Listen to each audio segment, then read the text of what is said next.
ডালিয়ানে বৈশ্বিক অর্থনীতির মঞ্চে বাংলাদেশের অবস্থান তুলে ধরার পর এবার চীনের ক্ষমতার কেন্দ্র বেইজিংয়ের পথে রয়েছেন প্রধানমন্ত্রী। সামনে বহুল প্রত্যাশিত শি জিনপিং তারেক রহমান শীর্ষক বৈঠক। দুই দেশের সম্পর্ককে নতুন উচ্চতায় নিয়ে যেতে তা সই হতে পারে 15 থেকে 17টি চুক্তি এবং সমঝোতা স্মারক। চীনের ডালিয়ানের কাজ শেষে বেইজিংয়ের পথে প্রধানমন্ত্রী তারেক রহমান। এবার আকাশপথে নয়, যাচ্ছেন বুলেট ট্রেনে।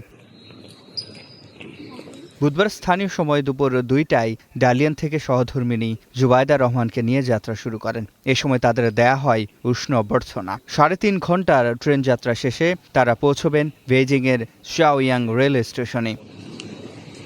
এর আগে দালিয়ানে ওয়ার্ল্ড ইকোনমিক ফোরামের প্ল্যানারি সেশনে যোগ দেন প্রধানমন্ত্রী। এতে মিলেছে নতুন বিনিয়োগ ও কর্মসংস্থান সৃষ্টির আশা। 90টিরও বেশি দেশ ও অঞ্চল থেকে রাজনৈতিক, ব্যবসায়িক, শিক্ষাবিদ সহ এতে যোগ দেন 1700-র বেশি প্রতিনিধি। বিশ্বজুড়ে প্রযুক্তিগত অগ্রগতি ও এর বিস্তৃত অর্থনৈতিক সুফলের মাধ্যমে বিদ্যমান ব্যবধান কমানোর বিষয়টি ছিল এবারের সম্মেলনের মূল আলোচ্য বিষয়। মঙ্গলবার বিশ্ব অর্থনৈতিক ফোরামের প্রেসিডেন্টের সঙ্গে বৈঠক করেন প্রধানমন্ত্রী। পরে নিজ বক্তব্যে একটি সবুজ, নিরাপদ পৃথিবীর স্বপ্নে বিশ্বকে এক হওয়ার আহ্বান জানান তিনি। বলেন, জলবায়ু রক্ষায় প্রয়োজন বিশ্বের সম্মিলিত প্রয়াস।